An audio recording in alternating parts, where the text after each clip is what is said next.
नाज़रीन ते breaking news अवां शेयर कंदा गुणे सदर आसिफ अली ज़रदारी जी चौधरी शुजात जी रिहाइशगाह पहुंची साणस मुलाक़ात कई आहे। उन मौके ते अॻूणे सदर आसिफ अली ज़रदारी चयो त चौधरी शुजात हुसैन मुस्लिम लीग काफ लीग जो असासो आहे।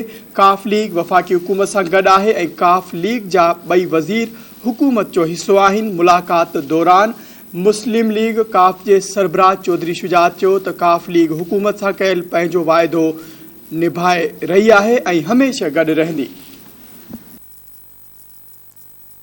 अहम ख़बर के हवाले से नाज़रीन अवां खे हिकु ॿियो आगाह कंदा अॻूणे सदर आसिफ अली ज़रदारी जी चौधरी शुजात जी रिहाइशगाह पहुंची साणस मुलाक़ात कई आहे। उन मौके ते अॻूणे सदर आसिफ अली ज़रदारी चयो त चौधरी शुजात हुसैन मुस्लिम लीग काफ जो असासो आहे।